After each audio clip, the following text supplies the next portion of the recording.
So welcome to the second episode of these interview sessions where I bring in people, inspirational figures to share some knowledge, people who have walked the path of music, and also like unique individuals who can add value through this sharing. So today we have with us a veteran singer, Linda Elizabeth. Linda Elizabeth was a successful vocalist from the band Tokyo Square, which was famous for the song Within You Remain.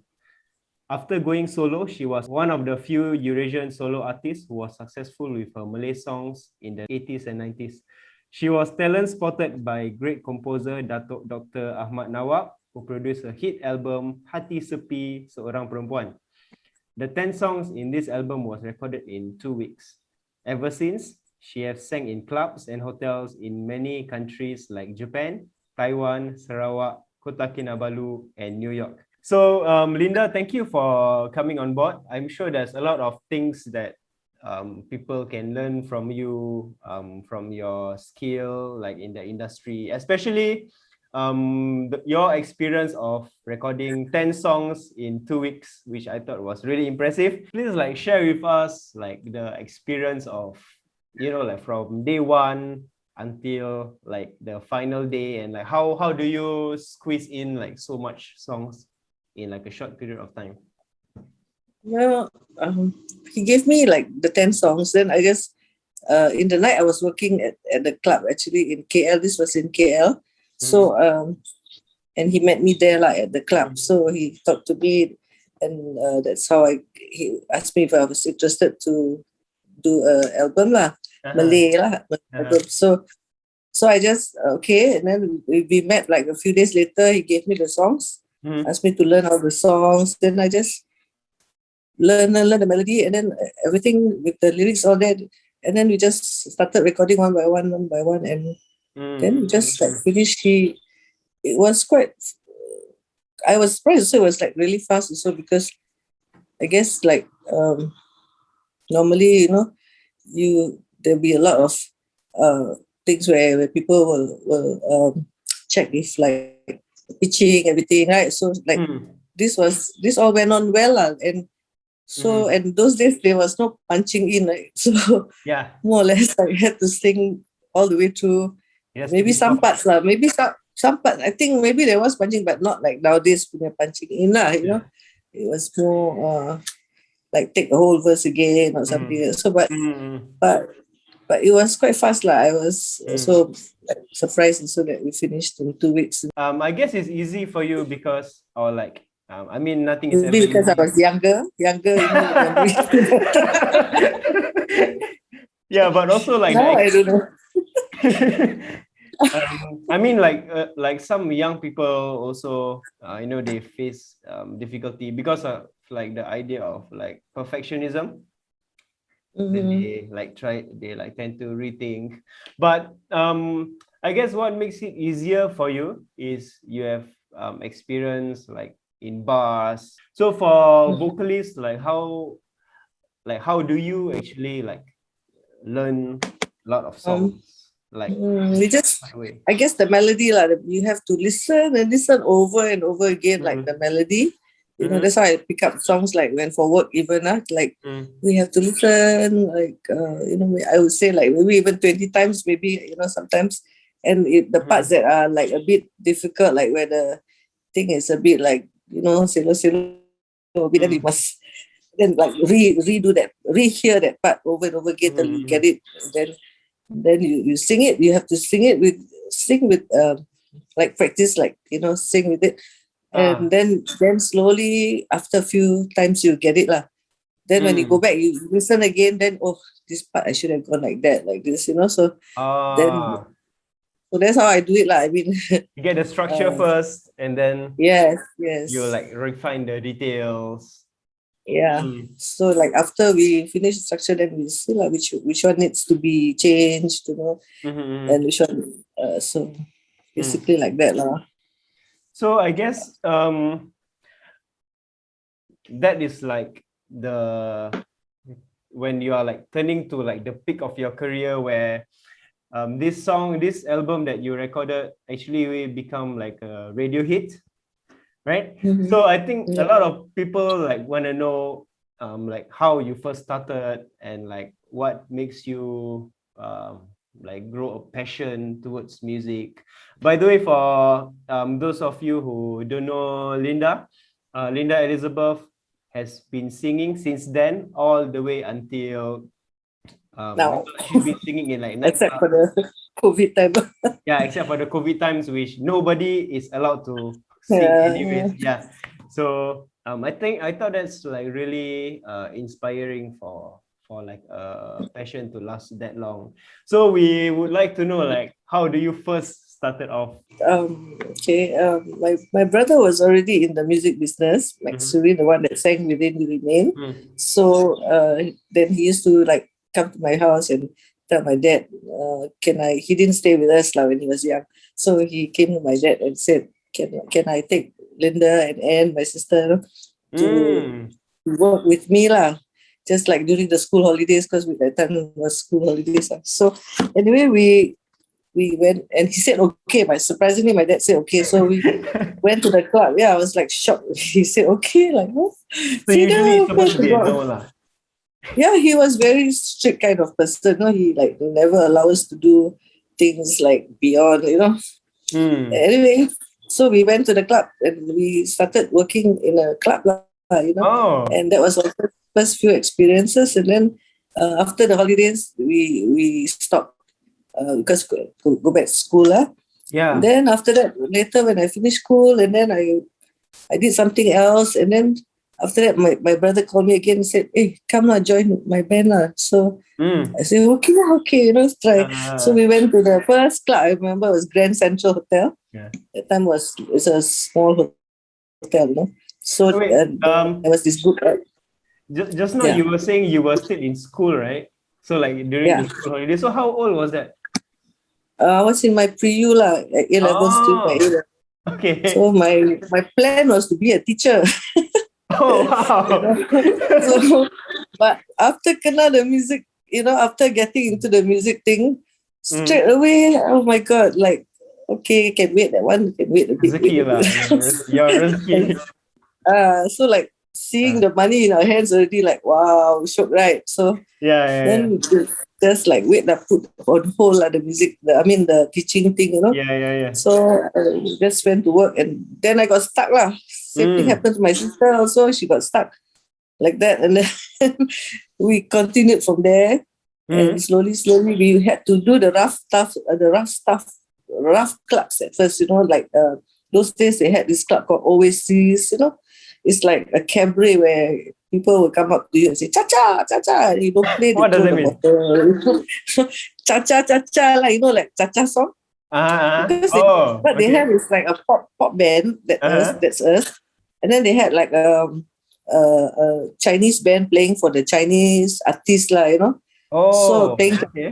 but during the break time, during Uh-huh. the Chinese break, then we become the pop band lah, so called pop band at Oh. that time. And then we will play for them, then they'll come up and dance and everything. So always they will request for this cha-cha thing. So we're like, what the hell? Cha-cha, bumbu cha-cha, company. Then okay lah, we do, because one time we Uh-huh. didn't do, then we saw the fellow come to us like very aggressive. So like, takut Oh, je, and then they so went we just upstage, said, is okay. it? Huh? They went Yeah, upstage. yeah, they come up to nearby the stage lah. They point Oh. to whoever in their side lah. They will just say cha-cha, cha-cha. Like what? Orbit cha-cha, cha-cha. So we realized, oh, cha-cha, you know what? Actually, they wanted is like songs like Oye Kumova, Santana songs. Those are the songs that they can Oh. dance to the cha-cha beat lah. So I started on the rough side like that. So I always said, like, when am I going to work in Orchard Road? That time Orchard Road was the big thing. Like, to go there is like an advancement already. But soon it came very fast. After that, we went to the Orchard side. And then we played in like some good clubs lah. There was this club, very happening, very, very happening. It's in Nassim Road. And then Oh. anyway, it was a club where we had 3 groups, Tanya, and then we had plastic surgery. These groups you may not know, but they are those Plastic. people of my time. Plastic surgery is Indra Sharil. Indra Yeah, Sharil? yeah, yeah. Uh-huh. He was from plastic surgery. Oh, And okay. Oh, Plastic Surgery, the band. Ah. yeah. So and Tanya, Tanya Arazul. Mm. So he's band with Alban D'Souza. These were like the top. These two were Tanya was like the top band like at that time. We all still kira new lah Tokyo Square. Then we worked side by side, and then we had plastic surgery. So the place was so happening. It was like the most fun place we ever worked to because we have all the kids from like the American school, and then we have the from the local crowd mixed lah. Oh, But it okay. was such really like they really appreciate live music lah. So Mm. live band. So that was like very good lah. So after that, then we got to the next stage where we got offered to another bigger joint. It's called Rainbow at that time. Oh, the one That's that you another. scouted. That was like Ah. the best place to work also because it was a big, huge stage with a big club, and then they had 3 bands, 1 foreign band, 2 local bands. That's where Douglas Oliveiro was our next band, and we were Okay. all side by side. That time all just building up our starting career lah, so called. Yeah. So it's like all the legends. Yeah, in all that were club. together. I mean, they were all side by side. We watch each other like every break. We watch each other. We learn from each other, lah. Like I see, Douglas can speak very well, right? So I'll be watching him, see what he talks on stage. Because at that time they wanted you to talk more than play. No, not really, lah. I mean, but they wanted Engage you the to crowd, communicate, lah. Communicate with the crowd. So it was very important. So we had to learn a lot of things. And those days we don't have videos, right? Yeah. We don't have YouTube and all that. So we have no idea how the live performance are from the foreign artists, So we have to make our own kind of thing lah. So not like nowadays you all are lucky, got YouTube, can even learn the piano on YouTube, stuff like that. So but anyway, it was a good thing like. And from there, just one thing led to another, and just carry on working in the clubs. A lot of work in clubs lah that time. And we did our record already, right? So after that, we got more jobs coming in, for Tokyo Square. For Tokyo Square, and we traveled to Japan, and as I said, and continue. And so far, till today, we are still like. If we say Tokyo Square, we still get to audition or maybe just get to work straight away, without auditions even. Yeah. No. But only now legendary. It's really legendary. Yeah, so we basically now even like, because the band thing is like difficult in a sense, nowadays the budgets and all that, it's not like before. Like last time one group, you can get 30,000, the whole band. So money was good. Like a concert lah, like a full. It's like a monthly thing, but you are happy lah because you can see divide by 5 people or 6 people, you still get a good money, for that time. Yeah. That's a lot of money. So it's encouraging lah to stick on to this career,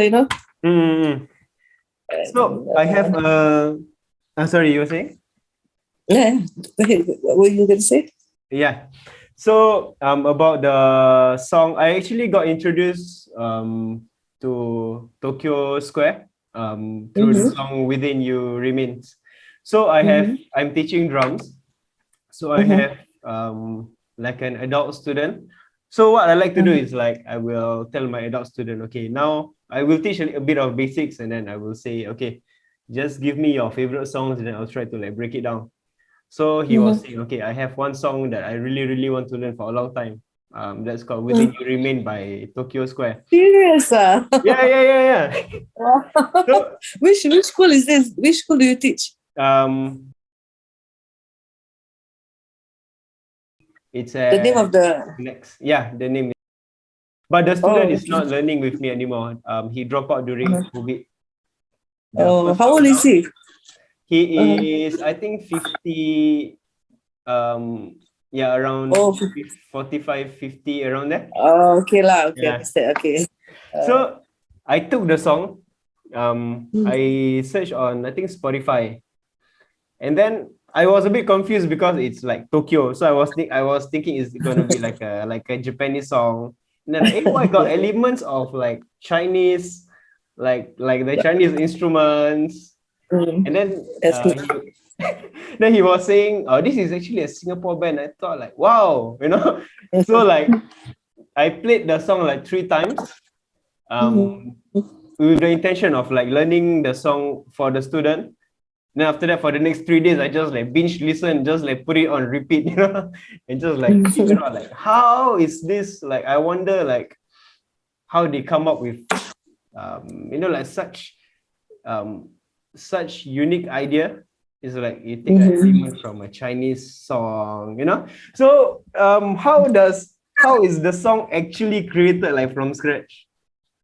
Okay, actually, it's a cover song, okay, but it's not. It's actually a song from a group called China from Hong Kong, and so this group made the song, but different in a very different flavor lah. I mean, different from what we put in. So it was on the shelf for 2 years. It was nothing like, it was like not popular, nothing in Hong Kong, you know. So my producer, Reggie Verghese, he used to own the Bugis production, you know, recording studio. So he went up there and he purchased this because he listened to all the songs probably, and he chose this song lah. So he bought the song, the copyright from them, brought back to Singapore, asked us Tokyo Square to do a revamp of the song lah. So we added in all the stuff that you heard, like, you know. I mean, our musicians, they added in and they sort of changed the song. And then, of course, like the voice, I think my brother's voice is nicer than the original. I don't know, to me, he's my brother, right? Anyway, so everybody has their own preference. And then it just worked like, you know, like magic. Suddenly, like everybody liked the song. The song was number one in the charts, you know, in Singapore, and then Indonesia, and then Malaysia, and Thailand. It was all number one, and wow, it hit the top. So we were like shocked, also like, wow, so happy, you know, for that such a good thing came out of it. So from there, the album itself went platinum, and then so it was a good thing. And then slowly other bands started making more similar albums. Our album was a compilation album, actually. We had other bands like Heritage and Zircon Lounge, you know, Chris Ong. So all these songs were in the album, but our song was the one that so-called brought the thing to hit lah, the whole album to hit lah. Speaking of which, during my research for this interview, I managed to see your recent, you and your brother's recent version of "Within You Remains." I think you were like singing in a studio. You and your brother still sound like the record. So for you guys, for your benefit, I'm going to link the YouTube video down below. And I think it's remarkable, like you were saying, like even until now, you still have like opportunities, you know, like opportunities keep on coming from like back during the time you were selling like the platinum hits until now, you know, and that defies a lot of people's perception that you can't make money through performing, and you can't make money through music, you know, which when I see you, I think that you know, like you are an example that you can be unconventional and at the same time, like you can earn a good living for yourself. You so can. I believe you can, because like be inspired, like, you know, to do what you want to do, you know, that you believe. If you have the faith, you can do it. You can do it. Yeah.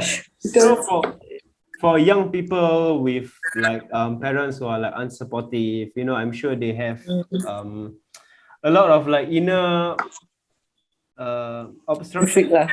Yeah. Like inner obstacle, like am I even good enough? Um, can I really make it? You know, so for people who want to pursue singing, exactly.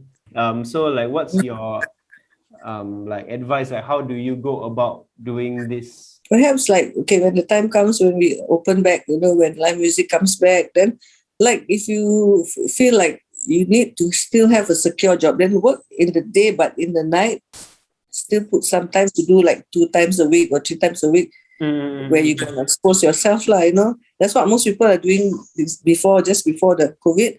All the young ones are doing that, right? Two times a week, 3 times a week here and there. That's one way of exposing yourself. And then with determination, and if you're good enough, I'm sure you can make it, you know.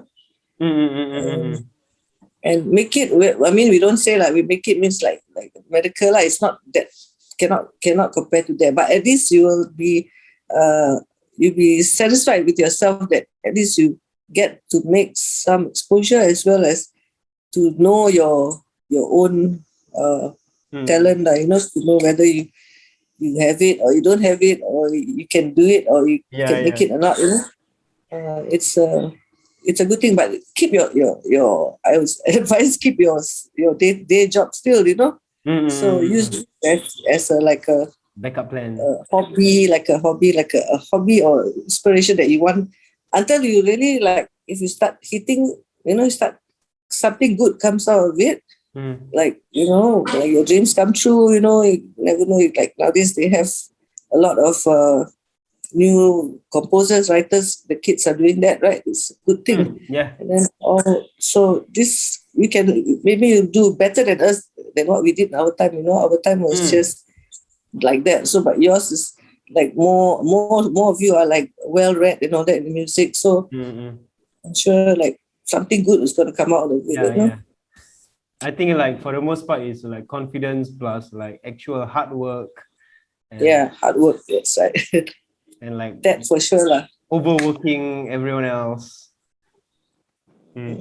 So I just want to touch like about like you singing in like clubs and hotels in like other countries like Japan, Taiwan.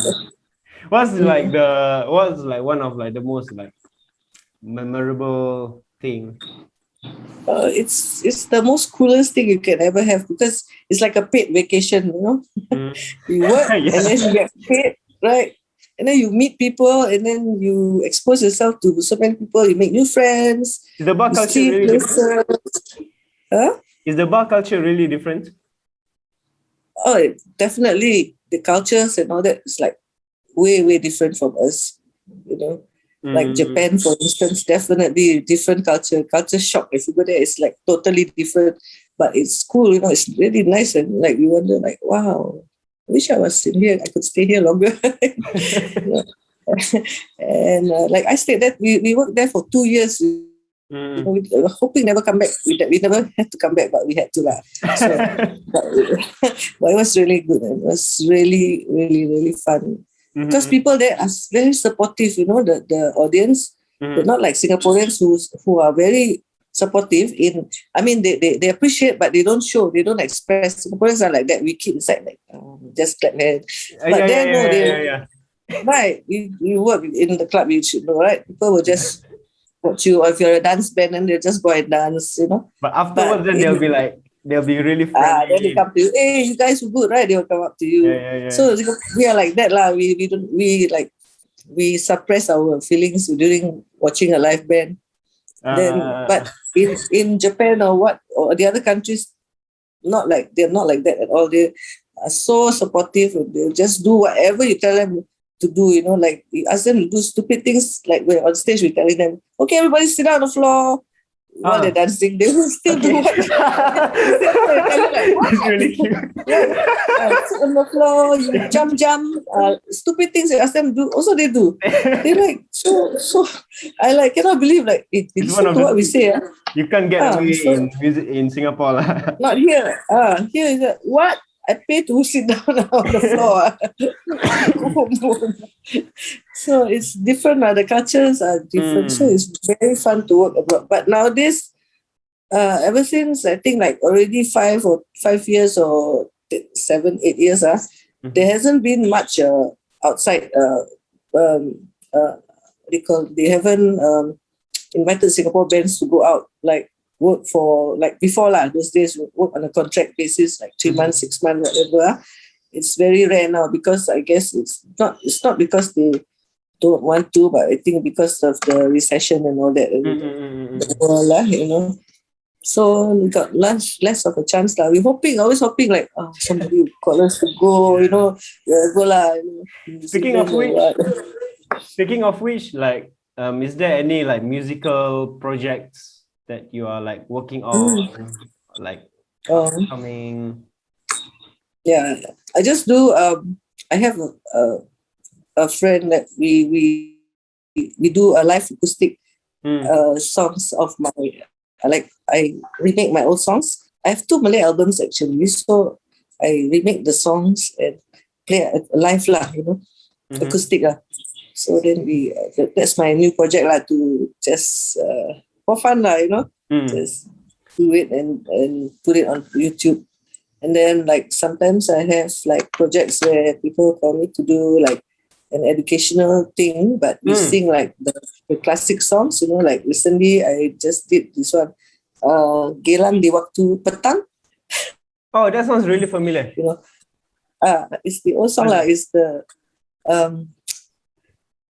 Gelang di Waktu Petang, something like that. Oh, it's a song. It's the classic song lah. So anyway, we do the cover. So we did it as a duet, as a group, and then they sell it off to the. It's funded by Lee Kuan Yew actually. Wow. And then so they sell it or they give it to the schools lah. They distribute to the schools to learn, to keep your heritage like your. Like the classics of the past, kind of thing. That's that kind of project. Yeah, I've seen one of those like efforts. Yeah, I think it's really nice. I also teach in like primary schools, so I think that was close to Teachers' Day or something. So the teacher was showing like one of these projects where they have like they make like a Singaporean rendition of like traditional songs. You have like the whoos and the guitar, and like, I think some rebana, if I remember correctly. Yeah, I thought.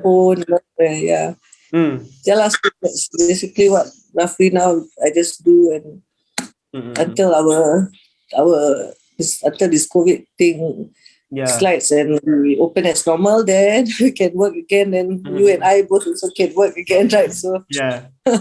So for people who want to support your whatever that you are working on, your covers on, is it YouTube? Yes, just go to YouTube, look for Linda Elizabeth, and then you see and click and subscribe. Yeah. Okay. So this is a plug from one YouTube channel to another. Okay, do go to do check out Linda space Elizabeth. Is that right? Yeah. Just Linda Elizabeth. If you type Linda Elizabeth and then you look for Petra Mamu, that's my cat's name, Petra Mamu. And then you subscribe. Yeah. So just subscribe. Okay, so you can go and subscribe and support Linda over there. Okay, so before we close this interview, is there like any last words that you wanna say to the audience? Yeah. Support you. Don't let music die. We must keep on, live on with it, and keep going. And don't be what should I say? Be consistent to have your talents come out and just project and never give up on your dreams. Okay, so if you like this video, do give it a thumbs up and don't forget to subscribe and press the bell notification button so you won't miss out on my next video. Also, do let me know in the comment section if there's any inspiring figures that you want me to bring into this channel. Till we meet again in the next video. Bye.